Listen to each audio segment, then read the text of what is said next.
They called it the movie that almost broke the Fast and Furious franchise. And yet, for a growing number of fans, Tokyo Drift stands out as one of the boldest entries in the entire series. It's a film loaded with slick rides, back alley drifts, and a story that practically dared viewers to rethink everything they knew about street racing. The question is, how did an installment with barely any of the original cast become a cult classic? More importantly, why do so many rumors say it cost a fortune, both in cars and production expenses, that rivaled some of the biggest blockbusters of its day? The full story behind Tokyo Drift might shock you. Let's uncover the surprising truths, swirling controversies, and untold stories that made it an unforgettable piece of automotive cinema. When rumors first swirled that Universal was shifting its street racing juggernaut away from familiar faces like Vin Diesel and Paul Walker, fans were, to put it mildly, apprehensive. After the first two movies leaned heavily on the star power of iconic characters, the idea of a film set in Japan with a mostly new cast felt like a daring gamble. Some early reports even suggested that Tokyo Drift was never intended to connect deeply with the broader Fast and Furious storyline. It could have lived on its own as a standalone spin-off focused on drift culture. Critics pounced, saying the franchise was already running on fumes, and doubters started dismissing it as a glorified direct-to-DVD sequel. Universal, however, had a different plan. They saw an opportunity to explore a culture rarely given center stage in mainstream Hollywood, Japan's underground drifting scene, complete with neon-lit streets and an unfiltered style of rebellious car customization. Some inside sources hint that top executives were torn over how far to push the authentic JDM vibe, worried that it might alienate fans wanting bigger, flashier action sequences. Even so, the creative team, led by director Justin Lin, new to the franchise, believed that real Japanese drifting plus the vibrant cityscapes of Tokyo would refresh the series. The result was a cinematic twist that could either launch the saga into a new era or crash it into a wall of disappointment. Behind the scenes, there's talk of an early draft that barely featured the character we came to know as Han, played by Sung Ki-hang. But once Lin saw Kang's potential, everything shifted. Han quickly evolved into the film's philosophical core, inspiring loyalty from a younger, rough-edged protagonist. To keep fans guessing, production also teased the possibility of cameo appearances. Indeed, the studio recognized they might need at least one major face from the original movies to tie it back, but there was no official confirmation, at least not yet. When the dust settled, or rather when the tires screeched, Tokyo Drift promised a fresh environment and brand new drama. Not everyone was convinced it would work. In fact, some early test screenings left studio execs sweating as they realized audiences still craved the presence of the older cast. The notion of an all-new ensemble was borderline terrifying from a commercial standpoint. If the gamble failed, it could have ended the entire Fast and Furious saga. Little did they know, the real chaos was only just beginning, because next came the costs and the controversies that went with them.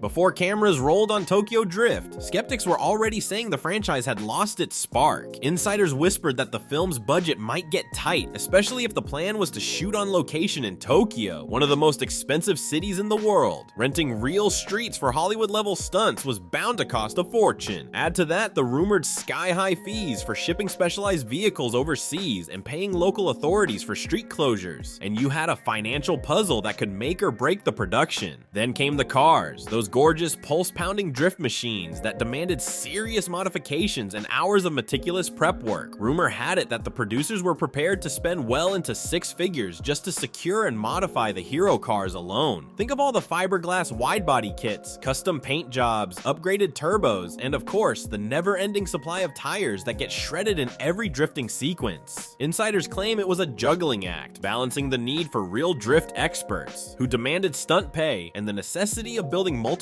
replicas of each hero car for different angles, close-ups, and crash scenes. An often cited figure bouncing around fan forums suggests that the total production budget hovered near $85 million, slightly lower than some of the bigger blockbusters, but still massive for what many considered a risky sequel.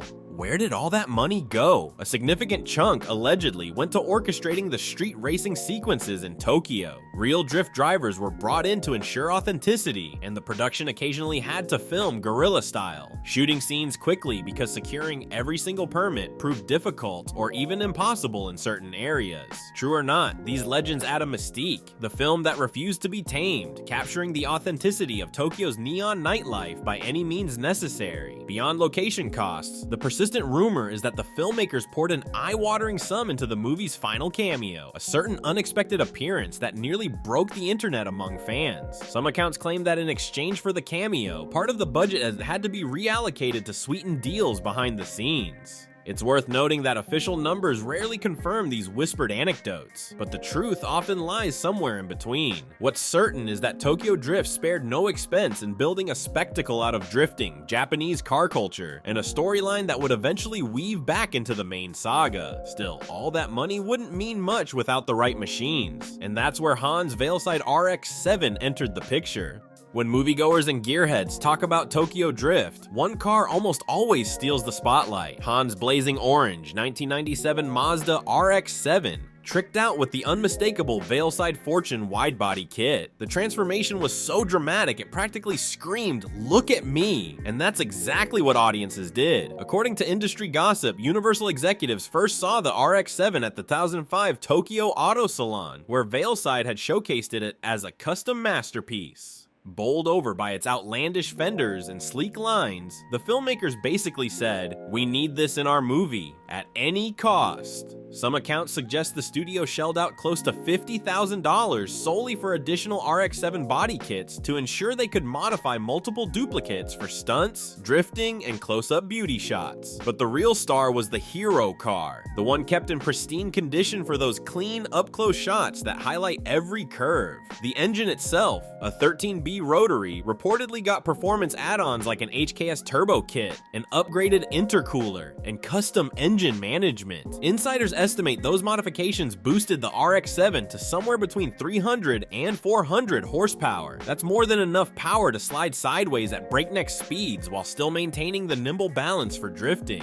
Why was this RX-7 so pivotal? The vehicle wasn't just a flashy ride, it was practically an extension of Hans' personality. Sleek, mysterious, and tuned for performance, the car served as a cinematic expression of the calm, collected mentor who seemed to have everything figured out, until events took a tragic turn. From a story perspective, it lured the main character Sean into a dangerous but exciting new world. Off camera, it also introduced countless fans to the wide-body craze, forging new trends in the car community. Interestingly, of the multiple RX-7s built for filming, only a couple survived intact. The others were subject to rigorous stunt work that left them battered. Rumor has it that Universal sold one survivor at auction for a figure that soared beyond what anyone expected. Some say $60,000, others say significantly higher. In either case, the car's value skyrocketed precisely because it was so iconic. On top of that, the film's depiction of drifting gave many viewers their first look into a subculture that felt exotic and forbidden, mirroring the same hype that made Hans' RX-7 a legend. Although Hans' RX-7 often overshadows other rides, there's another star that longtime fans affectionately call the Mona Lisa, the Nissan Silvia S15. Nicknamed so for its near-perfect balance and stylish design, this car was anything but safe in the hands of Tokyo Drift's protagonist. We see it torn to shreds during Sean's first attempt at drifting, a sequence meant to highlight just how out of depth he was. Some behind-the-scenes whispers say the stunt coordinators had to meticulously plan each crash to make sure they got the catastrophic spin-out look without totally wiping out the set. What makes the S15 so special beyond the cinematic carnage? Under its hood sits an SR20 DET engine, known in tuner circles for its potential to produce impressive horsepower even on stock internals. In many real-world builds, drivers pushed that engine to 400 HP or more with relative ease. Yet the film wanted to emphasize Sean's rookie status, so they dialed down the modifications on the S15 to a relatively modest level. According to unverified reports, the production had a couple of S15s in slightly different states of tune, some more robust for stunts, others focusing on appearance for camera close-ups. In the film, the S15 quickly transforms from dream machine to total wreck, symbolizing the risks of diving into Tokyo's underground drift scene without guidance. Fans who've scoured car auction sites claim that if you manage to find a genuine screen-used S15 from Tokyo Drift, you might pay north of $50,000. Even if it's battered, the more pristine or complete it is, the higher the potential price climbs. Car enthusiasts worldwide drool over the possibility of owning a piece of the movie's history, even one that was left in less than perfect condition. Yet the S15 wasn't alone in the drift missile category. The film's background is dotted with other Nissans, Mazdas, and even a few Toyotas that saw limited screen time but still carry a cult-like status. One rumor suggests that some vehicles never even made the final cut, having been filmed in cameo roles that ended up on the editing room floor. If true, it means there could be the lost Tokyo Drift cars out there, ones with real modifications and wild paint jobs, that never got their moment in the cinematic spotlight. It's one of many mysteries this film has left behind. No car in Tokyo Drift has sparked as much debate as the 1967 Ford Mustang Fastback, famous for its jaw-dropping engine swap, a twin-turbo RB26 DETT from a Nissan Skyline GTR. Some muscle car purists nearly fainted at the thought of a classic American icon powered by a Japanese inline-six. Others praised it as the ultimate East meets West collaboration, uniting two legendary automotive worlds into one rebellious beast. The story goes that Universal's team built multiple Mustangs for various stunt sequences, each at a hefty cost. One figure tossed around by on-set whispers is $250,000 for the entire fleet, which included sourcing the chassis, reinforcing them for stunts, and customizing the engines to handle the rigors of drifting scenes. According to some sources, the biggest technical challenge was aligning the drive shaft and transmission tunnel to accommodate the RB26, which has quite a different layout from the Mustang's original V8. The result was a 375 horsepower monster that defied categorization. Its presence in the film was more than just a car cameo. It symbolized the central conflict, a brash American mindset colliding with Japanese precision. Sean, an outsider, had to prove he could integrate these philosophies to win. The final race scene put this hybrid Mustang on a serpentine mountain pass in a battle that demanded style, skill, and power. Even if you're not a car person, watching that classic chassis drift through hairpin turns to the thunderous sound of a turbo spool is something you don't easily forget. Rumor has it that one of these RB26 Mustangs sold post-production for around $180,000. Another apparently changed hands in private for even more, though the exact figure remains a secret. The bottom line is that Tokyo Drift fans and automotive collectors alike are willing to drop serious cash for a piece of this East-West legend. For every critic who calls it sacrilege, there's another who sees it as the apex of automotive creativity. While Han's RX-7, the S15, and the RB26 Mustang grabbed the headlines, Tokyo Drift introduced a plethora of other vehicles that each have their own devoted following. Take the Mitsubishi Lancer Evo 9 that Sean eventually adopts. Traditionally an all-wheel drive rally machine, the film's version was famously converted to rear-wheel drive for drifting sequences, a feat that required major mechanical overhauls. The rumor is that Reese Millen, a professional driver and drifter, helped design this conversion, ensuring it could slide in style. Fans often debate how many Evos the production trashed during filming, with some claiming up to 4 were used for various shots. Or consider the Nissan 350Z driven by the character Takashi. It rocked an aggressive body kit, also from VeilSide in many scenes, and boasted an intimidating presence that matched its on-screen persona. Many fans consider it a perfect fusion of show and go, capturing the spirit of Tokyo street racing. Unofficial estimates suggest the car's horsepower approached 460, but that might be an exaggeration, depending on which behind-the-scenes story you believe. Another ride often overlooked is the Mazda RX-8, sporting a more understated but still eye-catching body kit. While it didn't feature heavily in the plot, its cameo was enough to spark interest among rotary enthusiasts. Some fans love to point out the irony. The RX-8 was overshadowed by the older RX-7 stardom, much like how new ideas in the franchise often got eclipsed by the original formula. A special mention goes to the Skyline cameo cars. The R32, R33, and R34 generations are peppered through the background, each boasting that legendary RB powertrain. In one particularly memorable scene, Han pulls off a slick 360 drift around an R33, a moment that cemented his status as the coolest driver on the block. Some claim it took multiple takes to get right, while others say professional drivers nailed it in just a few tries. Either way, it's a beloved highlight that fans still replay, capturing the raw thrill of real drifting on film. As if the cars weren't enough to spark conversation, Tokyo Drift also ignited debates about the Fast and Furious timeline. Fans were puzzled at the end when Dominic Toretto made a cameo, suggesting future films would somehow incorporate these characters. The confusion grew when subsequent entries in the franchise placed Tokyo Drift events chronologically later, meaning everything after Han's story in Tokyo Drift had to be reworked. This timeline juggling became a hallmark of the series, with some praising it for creativity and others calling it unnecessarily convoluted. Another swirling rumor revolves around behind-the-scenes tension. Some say that Universal initially balked at Vin Diesel's cameo demands. The story goes that Diesel agreed to show up on screen only if the studio offered him certain rights to another property he was passionate about. True or not, it's widely known that Diesel's cameo was a closely guarded secret, revealed only at the last moment in promotional materials. That final scene instantly catapulted Tokyo Drift from isolated spin-off to official puzzle piece in the ongoing saga. Fans, however, remain split. Some criticized the movie for straying too far from the original street racing formula. Others embraced its authenticity and the chance to see legitimate drifting pros light up the screen.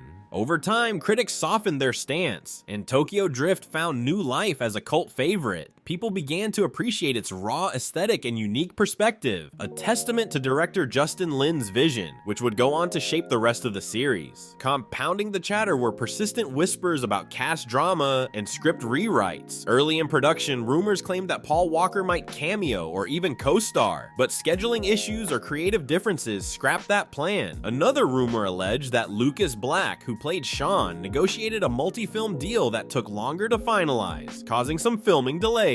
While much of this remains unverifiable, it adds to the folklore surrounding Tokyo Drift, positioning it as a project that nearly fell apart multiple times but refused to quit. Tokyo Drift might not have been the biggest box office smash in the franchise, but its influence is undeniable. It took viewers deep into the neon-soaked streets of Tokyo, shining a spotlight on real drift culture and introducing fans to a new breed of automotive artistry. It also became a cornerstone for the franchise's evolving timeline, paving the way for future films to revisit characters and story threads that started right here. The rumored production budget, sky-high car builds, cameo negotiations, and behind-the-scenes controversies only add to its mystique.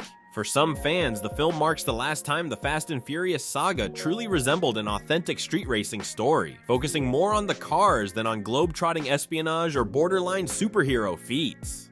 Others see it as a flawed but daring experiment that breathed new life into a series that risked stagnation.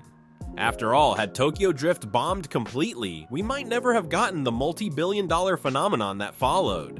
So how much did this film really cost in total? The simplest answer is that the official budget numbers never tell the whole story. From paying for Tokyo's neon-lit streets to building and wrecking an entire armada of custom cars, plus sweetening cameo deals behind the scenes, the full figure remains a point of speculation. Some say the final tally soared well beyond initial estimates, while others think Universal was more frugal than people realize. In truth, the only thing we know for sure is that Tokyo Drift left an impact that can't be measured solely by dollar signs. If you want proof, just look at the countless car enthusiasts who credit Tokyo Drift for igniting their passion for drifting, or the thousands of fan-made tribute builds modeled after Han's RX-7 or that iconic Mona Lisa S15. Scroll through online forums and you'll see the debate still rages over whether the RB-swapped Mustang was an abomination or a stroke of genius. And if you ask longtime fans whether Tokyo Drift was a misstep or a masterstroke, you'll get strong opinions on both sides. That enduring passion, years after the movie's release, says it all. In the end, Tokyo Drift dared to be different. It introduced new characters, turned drifting into a global phenomenon, and proved that a franchise can evolve in unexpected ways. As the lights dim and the credits roll, one thing becomes clear. Whether you view it as the underrated gem of the series or a wild detour in the Fast and Furious journey, Tokyo Drift remains a fascinating chapter, one packed with legendary cars, backstage drama, and a legacy that simply refuses to fade. The next time you watch it, remember there's far more beneath the surface than just flashy drifts and revving engines. In many ways, this was the movie that kept the franchise burning rubber well into the future.